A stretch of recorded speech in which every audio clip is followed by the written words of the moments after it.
Okay, so today is the article for 612, and we're going to be talking about theme driven design and how you can apply that to your own games.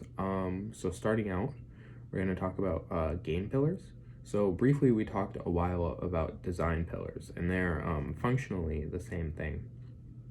Uh, these pillars are primarily what we're going to be talking about, and they're supposed to be something to point at when asking if something fits within the game's current direction, and they also provide inspiration for when you're at a loss but require new mechanics. So they're supposed to be the guiding principles of what your game is, and the goal of doing that is that you get a more cohesive experience if you make things that are within all these pillars.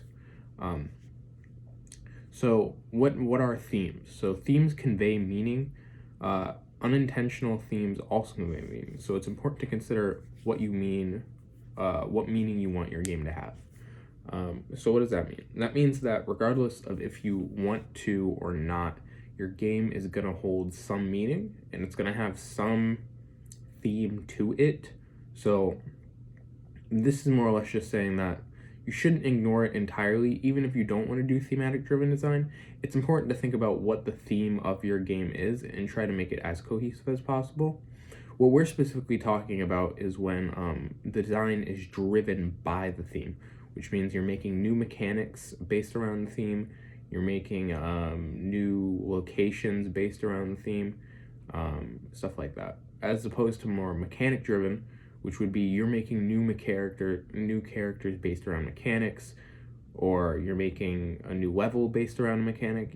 That's more or less what thematic design is. Thematic driven design, when he's talking about this, he gives a couple examples of various games. Actually, only two. But the one he did mention was his own game. Uh,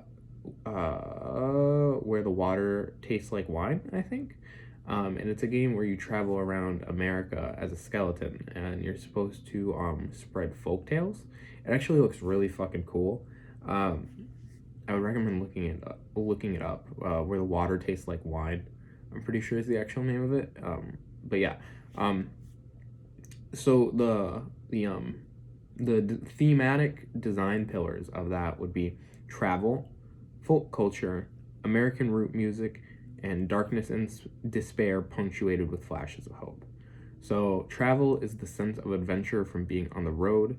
Folk culture is the seamless sharing and remixing of stories and music that was the norm before the modern era of mass media. American root music, blues, jazz, and similar styles, and the ways those feed into the above themes.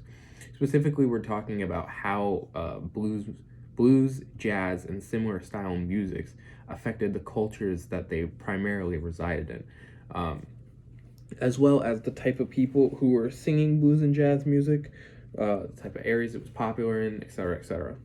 And then Darkness and Despair punctuated with flashes of hope. So this one was based on his own personal experience, where he was talking about how America's current state was. It felt really dark, and he didn't enjoy it, I think was the summary of it. Um, so it's important to note that with thematic design pillars, they don't imply any sort of gameplay. You'll notice travel can mean a lot of things. Obviously, you're moving somewhere, but you also don't have to move. In his example, it was moving over a JRPG style war map.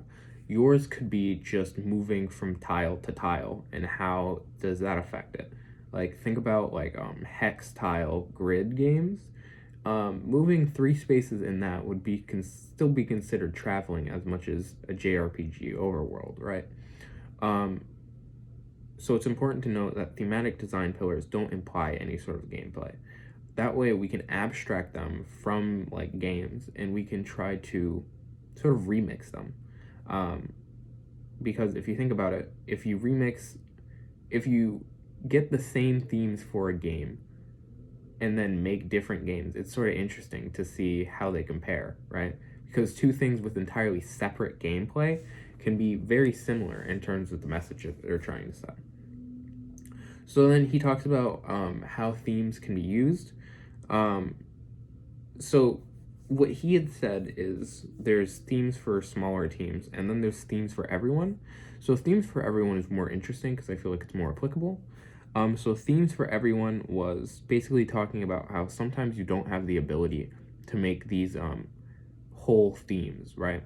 If you're working at a bigger company like EA, you're more often than not going to be handed a piece of work that is already pretty much decided on what its themes are, and you may just have to go with what's already being given to you though. In some situations, you may just be given a piece of work and told to do it. In that case, you can still use thematic driven design, but you need to base it on what's already there, right? So this was the ending was basically just saying that if you want to use themes more broadly, you need to be able to understand how to use them, which is that if you're already given a piece of media and then told to do more with it, it's important to extract what's already there in terms of its themes and then reapply those whenever you're adding new content to it. Yeah. All right. Well, June 12th done.